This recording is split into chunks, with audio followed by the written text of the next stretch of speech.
अस्सलामुअलैकुम वरहमतुल्लाहि वबरकातुहू। अभी तक हम लोग रेशनल नंबर को पढ़ रहे हैं, ऐड सब्ट्रैक्ट मल्टीप्लिकेशन देख चुके हैं। आज की क्लास में हम लोग डिस्कस करेंगे वो division of the rational number. ठीक है, तो as you know rational number, कोई भी रेशनल नंबर लिख लेते हैं। ये एक्सरसाइज जो ये बेस्ड जो है आपके अकॉर्डिंग टू 4F में है। ठीक है, वो रेशनल नंबर का डिवीजन है। तो यहाँ देखते हैं पहला क्वेश्चन उसमें है वो रेसिप्रोकल लिखना है। क्या लिखना है? रेसिप्रोकल। थोड़ा सा इसके बारे में बताते हैं। लिखा हुआ है रेसिप्रोकल। रेसिप्रोकल को दूसरे लफ्ज में या दूसरा इसका नाम है वो मल्टीप्लिकेटिव इनवर्स है। क्या है? Multiplicative inverse. किसी नंबर का मल्टीप्लिकेटिव इनवर्स लिखना है। मान लीजिए यहाँ लिखा हुआ है 6, इसका क्या लिखना है? रेसिप्रोकल लिखना है या मल्टीप्लिकेटिव इनवर्स लिखना है। इसका मल्टीप्लिकेटिव इनवर्स क्या होगा? यानी इसका मल्टीप्लिकेटिव इनवर्स लिखिए ऑफ 6 इसका 1/6 क्या होगा? 1/6। डिनोमिनेटर डिनोमिनेटर बन जाएगा, डिनोमिनेटर न्यूमरेटर बन जाता है। कोई दूसरा नंबर होगा, मान लीजिए लिखा हुआ -2/3, तो इसका मल्टीप्लिकेटिव इनवर्स क्या होगा? 2 - 3 -2/3, इसका 2 -3/-2। अभी -2 का निशान, माइनस का निशान ऊपर भी रखा जा सकता है। वो था -3/2 ये भी कहा जा सकता है। क्लियर ये बात समझ में आई?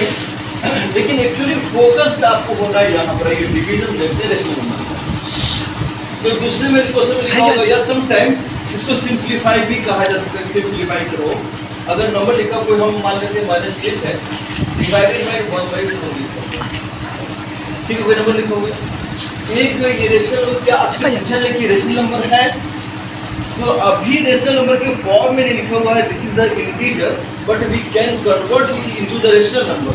We can write this one like this. लिख सकते हैं ना, ये रेशनल नंबर है। अगर कोई आपसे पूछे कि -8 इज द रेशनल नंबर, तो कि हाँ ये हो सकता है, कैन बी रिटन। तो अब इसमें क्या होता है? सबसे पहले हम लोग क्या करना है, -8 है और उसके बाद इसका डिवाइड का निशान में मल्टीप्लाई में कन्वर्ट कर दें। ठीक है, तो कन्वर्ट करने के बाद कोई चीज़ अगर हम लोग बदल रहे हैं तो दूसरा बदल जाना चाहिए ना भाई। हम लोग यहाँ पर डिवाइड को मल्टीप्लाई में कन्वर्ट कर रहे हैं, तो इसका अगला जो रेशनल नंबर है उसका रेसिप्रोकल लिखा जाएगा, मल्टीप्लिकेटिव इनवर्स लिखा जाएगा। दैट्स मीन ये कहने का मतलब ये 4/1, इसका रेसिप्रोकल क्या होगा? 4/1 होगा। ठीक है, इसके नीचे अगर आपको परेशानी है तो आप एक लिख सकते हो, कोई दिक्कत नहीं है भाई। अब ये क्या ऊपर मल्टीप्लाई करेगा? अगर क्रॉस मल्टीप्लिकेशन, अगर इसमें देख रहे थे कोई नंबर कैंसिल आउट करने वाला होता तो करते, अदरवाइज सीधे मल्टीप्लाई करेगा। तो मल्टीप्लाई आपको आ चुका है माइनस कर दीजिए। क्लियर है? इस तरह का कोई नंबर और लीजिए। हम आपकी किताब से कोई यहाँ पर नंबर नहीं ले रहा हूँ मैं सिर्फ अपने खुद से बता रहा हूँ। कोई नंबर है -2/3 है, डिवाइडेड बाई -16/-15 लिखो, ऐसे हो सकता है। तो पहला नंबर, पहला rational number as it is लिखना है। अब यहाँ पर आपने चेंज किया है, दैट्स व्हाई इधर वाला नंबर वो मल्टीप्लिकेटिव इनवर्स लिखा जाएगा। यानी माइनस एक्चुअली समझिए -16 है, तो ये -16 तो -15 हो जाएगा, होगा ना। ये माइनस का ऑलरेडी एक पॉजिटिव हो गया माइनस। अब इसमें कैंसिल हो सकता है। हाँ, इसके बीच में 2 के टेबल 2 1 जा 2 8 जा 3 1 जा 3 5 जा, तो ये हो गया। अब ये कोई कैंसिल नहीं हो सकता। 5 को 1 से मल्टीप्लाई -5, ये इसका होगा। तीसरा सिचुएशन जो हो सकता है वो होगा -16/25 डिवाइडेड बाई 2/5। ठीक है, पहला नंबर जैसे लिखा हुआ वैसे लिखते हैं 16/25। इसको मल्टीप्लाई में कन्वर्ट करेंगे, रेसिप्रोकल लिखा जाएगा 2/5/2। कैंसिल हो रहा था, कैंसिल के लिए 2 1 जा 2 16 8 जा 5 1 जा 5 5। ठीक है, ये माइनस देखिए, माइनस है ना, इसलिए माइनस में ऊपर रखा है ताकि हम लोग इसको समझ पाए, देख पाए। तो ये -8/5 ये हमारा आंसर है। तो डिवीजन मेरे ख्याल से आ गया होगा। लेकिन अब थर्ड क्वेश्चन होगा कि फिल इन द ब्लैंक्स में मान लीजिए कि देखिए ये खाली जगह, ये खाली जगह, इसमें एक दो क्वेश्चन मैं आपकी बुक से लेना चाहता हूँ।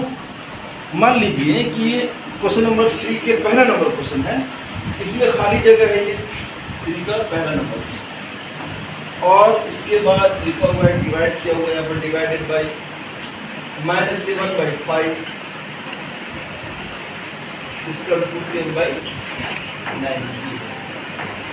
एक तो सिंपल बात लोग कहते हैं कि डिवाइड आके मल्टीप्लाई हो जाने वाला है, लेकिन इसको मैं एक सर के मानना चाहूँगा, यानी एक ऐसा मेथड में बता दूँ, तरीका बता दूँ कि जिससे आपको कभी गलती नहीं होने वाली है, और वर्ड प्रॉब्लम जब बनाएंगे तो जो अभी हम प्रोसेस बताएंगे उससे बहुत इजी हो जाता है।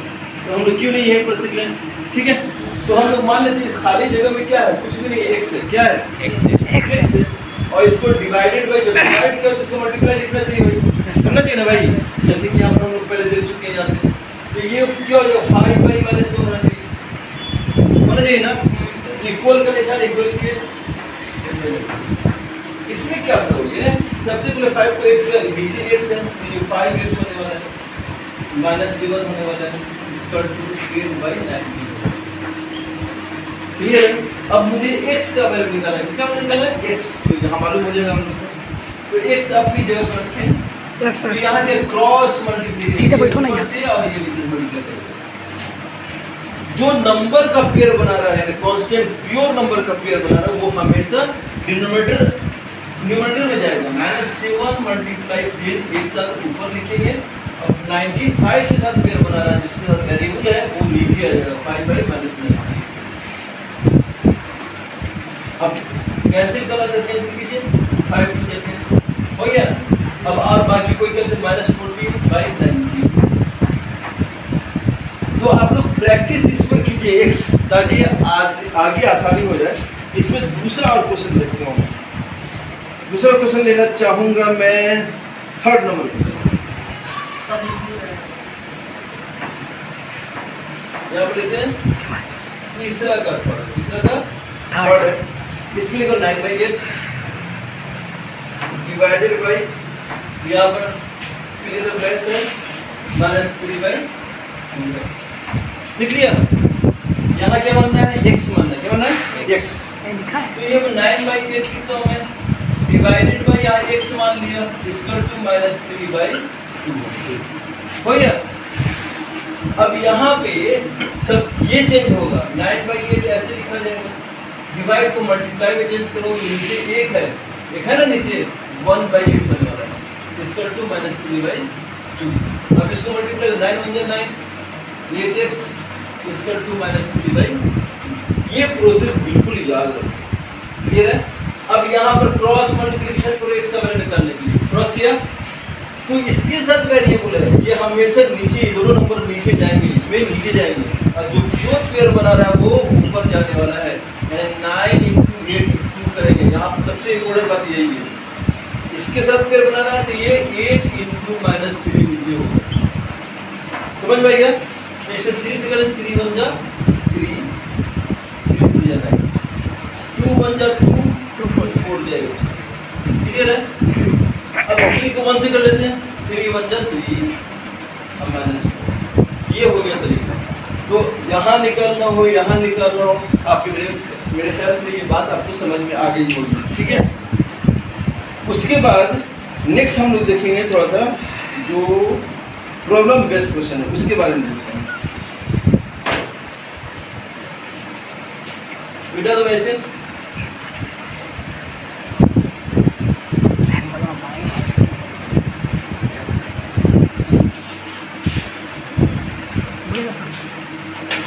भाई, अब क्वेश्चन है, थैंक यू बुआ, चाय आ गई है हमारी, आप लोग ये दूध आ रहा है, दूध क्वेश्चन नंबर 4 है, डिवाइड द सम।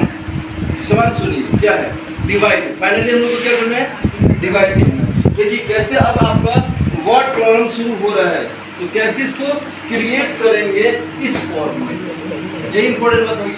तो डिवाइड करना है, फाइनली डिवाइड करना है, द सम ऑफ, सम दो नंबर का सम होगा ना भाई, वो नंबर लिखा हुआ है 65/2, और दूसरा नंबर सम बोल रहे हैं ना, इसका सम है 8/3। ये सम को डिवाइड करना है, डिवाइड कर दिया मैंने किससे, तथा कि बाय देयर डिफरेंसेस।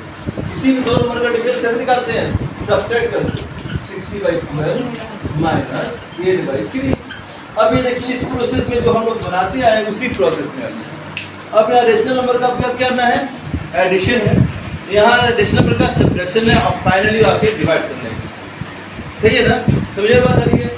तो इसको अब तो आप लोग जान ही रहे होंगे मेरे ख्याल से, बहुत तेज हो चुके हैं। 12 और 3 का एलसीएम 12 होने वाला है, जान रहे हैं क्यों होगा, कमेंट में बताइएगा। 12 हो गया 65 प्लस 3 चौके 12 4 8 चौके 12। ध्यान बोर्ड पे रखिए, डिवाइड यहाँ भी सेम एलसीएम होगा 12 65 माइनस 32, क्योंकि नंबर तो सेम ही है ना। अब 65 डाल इसको जोड़ दिए 5 और 2 7 9/12 डिवाइड बाय इसका रिजल्ट निकलिए। डिवाइडेड बाय क्या हो गया, इसमें घटा दीजिए 3 2 5 और 3 33 हो गया बाय 12 हो गया। अब ये नंबर वैसे ही हो गया जैसे कि आप यहाँ बना रहे हैं, क्लियर है ना। तो अब क्या हो गया, तो निकालिए 97/12। अब इसको मल्टीप्लाई में कन्वर्ट करेंगे, इधर 12/33 सही है, ये 12 करके। अब एक ही, अब ये नंबर के 97 और 33 कटेगा। किसी नंबर पे 97 आता है, टेबल याद है सर, किसमें 97 आता है, तो इसमें थोड़ा सा टेबल आप लोग ऐसे ही याद कीजिए, 15 120 16 144 ऐसे ही याद रहेगा तब, अदरवाइज आप पढ़ते रह जाएगा टेबल। टेबल पर पहले ये बनाइए, ठीक है, इसको परफेक्ट कीजिए। और 97 दूसरा तरीका है कि आपने प्राइम नंबर देखा होगा, प्राइम नंबर देखा ना, प्राइम नंबर कंपोजिट नंबर, तो 97 इज अ प्राइम नंबर। ऐसा मैं क्यों कर रहा हूँ कि किसी टेबल में नहीं आता है, इसका कोई भी जो है 1 और 97 के अलावा अदर देन कोई भी फैक्टर नहीं है, that's why 97 is the prime number. Clear है, बात समझ में आ रही है ना। एक और अपने आप के अलावा जो किसी और नंबर से न कटता हो उसको हम लोग प्राइम नंबर कहते हैं। That means the number that has the only 2 factors are called the prime number. Clear है, तो ये दैट्स बात है, किसी टेबल में नहीं आएगा तो इसको क्या लिखना चाहिए, हमारा फाइनली आंसर 97/33 होना चाहिए। अब ये क्या है, लिखा हुआ है इम्प्रॉपर फ्रैक्शन है, इसको बना लीजिए मिक्स फ्रैक्शन, जो आप लोग को आ गया होगा मेरे ख्याल से। 97 है, चलिए 66 हो गया, 1 हो गया, 3 हो गया, ये हो गया 2 होल 31/32। तो अपने घर पे इसको ट्राई कीजिए, बनाइए। अगर कोई परेशानी होती है तो कमेंट में बताइए पहले, और चैनल को सब्सक्राइब लाइक जरूर कीजिए। Have a nice day.